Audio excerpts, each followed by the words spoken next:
Holy City Center Radio is episode 301, and I am your host, Christian Sanger. Today is Friday, October 11th, 2024. Friday is here. I hope you have an amazing weekend ahead of you. If you need plans, go to holycitycenter.com/calendar. You'll be able to find what's going on this weekend and beyond. So far, when I'm recording this, looks like the Charleston area, we got out without really anything at all happening, thankfully, with Hurricane Milton.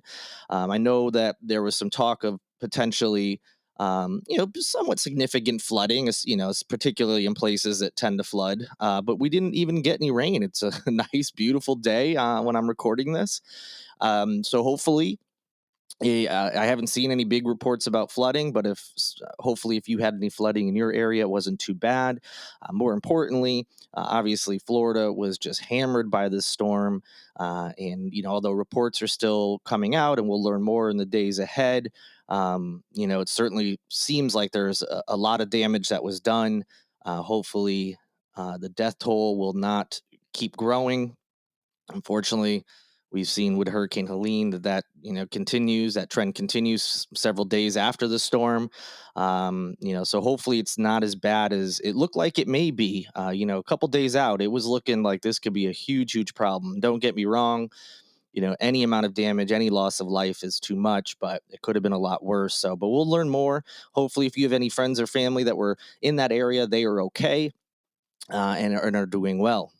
Before we get in the news, just a quick personal update. I won't go on and on about it, for a couple reasons. One of which is I'll probably get upset, and there's no need for that on this podcast. But just wanted to mention it because I know everybody goes through these kinds of things. Sometimes many times throughout your life, if you're a pet lover. My parents, they have two dogs. One a little bit older, 15. And then they just got another puppy who's under a year. And their last visit here to Charleston, I got to see the dogs together for the first time. And, the old girl Tess was, she was obvious. She's 15. She was, not getting around like she used to, struggling with a few things, but still a happy dog, always wanting to be around her family, particularly my mom and dad, because, those are her people.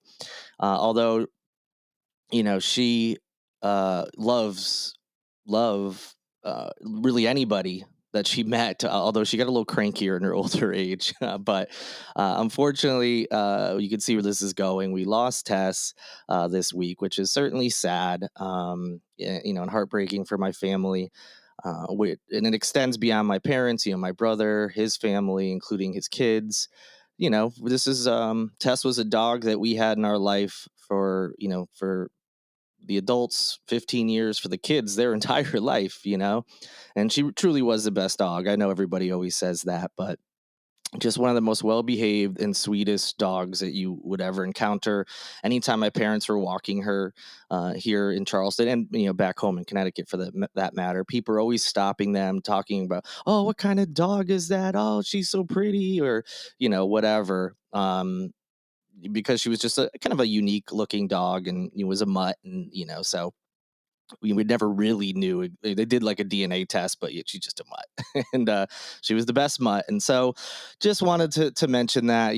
I'm bummed out about it, of course, and so is my family. But kind of saw this was coming, with her advanced age and little things happening here and there. But just wanted to touch on it because I know a lot of people.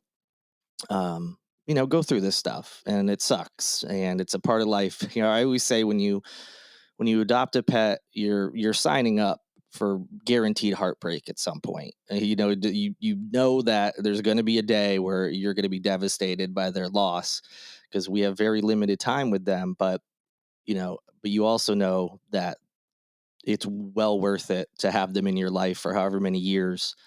For that small window in comparison where you're, really sad and heartbroken. So very thankful we had all that time with her. And if any of you, lose a pet or have lost one recently, I know it sucks, and just wanted to put that out there. But everything's fine. We're okay. Like I said, got 15 really awesome years with this dog, and I'm glad I got to see her pretty recently. And I know that, you know, my parents' other dog, Piper, the puppy, is going to bring just as much joy going forward. But I'm sure she's bummed that, that her sister's gone. But yeah. So anyway, I just wanted to talk about it for a minute, just because it's on my mind. But again, everything's okay. Just a little bummed out right now, and I'm sure everyone listening gets what it's like to lose a pet. It's no fun. So other than that, I haven't been, not too much going on, just doing a lot of work. Riverfront Revival is this weekend, which is the festival put on by Darius Rucker. It actually begins today. Hootie and the Blowfish will be playing, amongst many other bands. And I believe I will be going both days for at least a portion of it. There's a few bands I definitely want to see, others less so, but should be a lot of fun. Hopefully the weather will kind of be what it's been lately, which is just a little bit cooler, but not cold by any means. So looking forward to that. Again, if you need weekend plans, holycitycenter.com/calendar, you can see what's going on. All right, enough about all of that. Let's get into the latest news. Is there trouble brewing with the Charleston City Council and Mayor William Cogswell? Well, looks like there may be. Now, how much of a problem will this be is yet to be seen, but multiple outlets were reporting this. I'm going to specifically pull from the Charleston City Papers reporting. Three city council members this past Tuesday during their normal meeting voiced concerns about a lack of communication from Mayor Cogswell on many decisions, including some bigger ones. And they say that they feel, the city council itself and normal city processes are being ignored.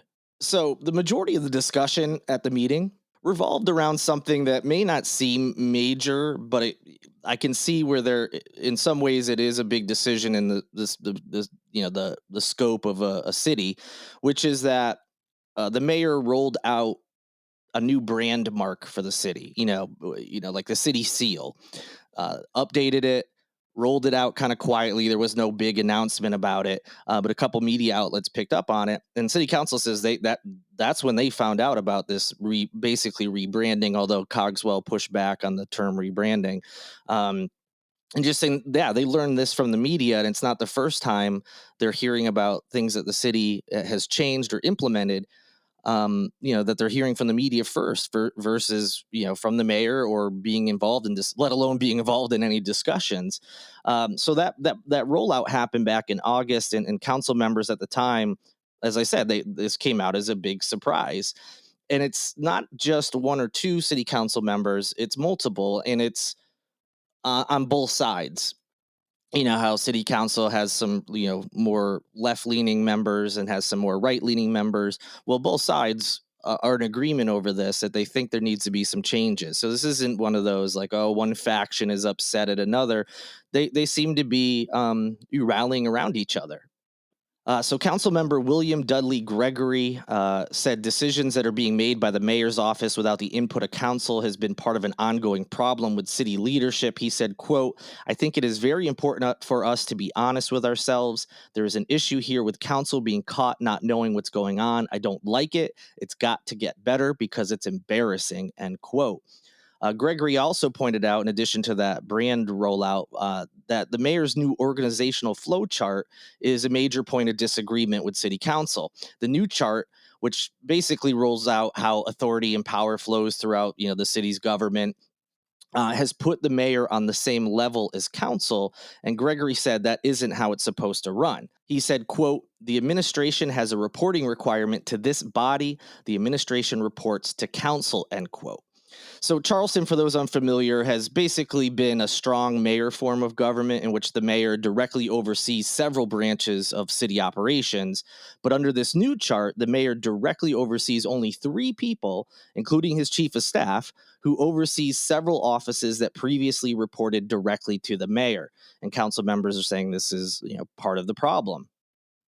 So while the chart shows a shift of authority from the mayor towards a chief of staff, Gregory said in practice it seemed that the mayor has pooled more power into his office and away from city council.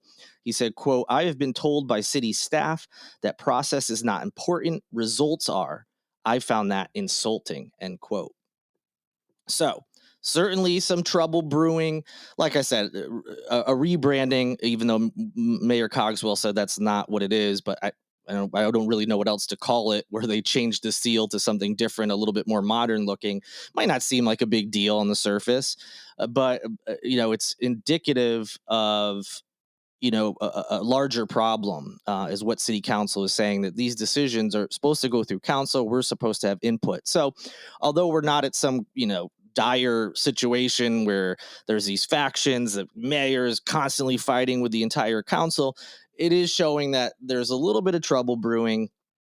And perhaps after they voice these concerns, there will be some changes, and everything will be okay. But it's certainly something that we want to keep an eye on. Now to some statewide news. South Carolina Attorney General Alan Wilson announced on Tuesday that his office has brought a lawsuit against TikTok for alleged violations of state consumer protection laws.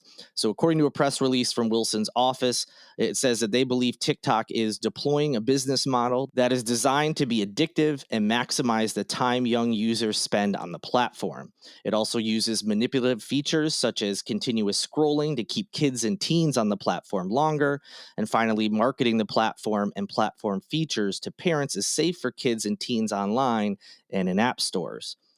Wilson is joining this lawsuit against this popular social media company by attorneys general in over a dozen other states, including California, New York, and Illinois. So you've probably seen this before. This, lawsuits against companies, Facebook, Instagram, which is both platforms are owned by Meta. I've been in lawsuits. There's been talk about TikTok, and obviously other states have brought suits forth. So South Carolina is now part of it.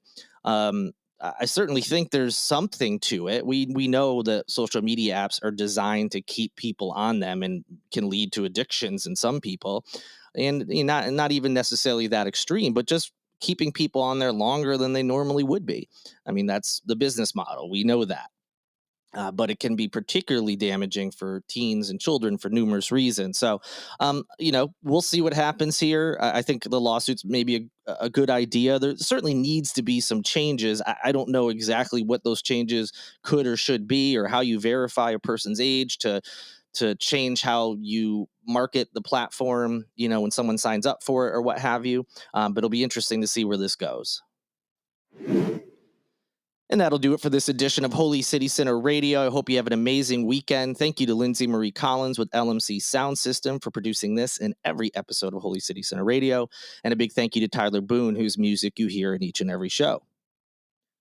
If you haven't already, please like, subscribe, rate, review, whatever you can do on the platform you're listening on right now would be great. It's super helpful for me, but also you definitely want to be subscribed right now, because we have a couple exciting interviews that are planned. Don't want to say too much yet, but we've got some pretty fun things on the horizon. So be sure to be subscribed. You're not going to want to miss any of that. Have an amazing weekend. I'll talk to you all on Monday. Until then, good night and good luck.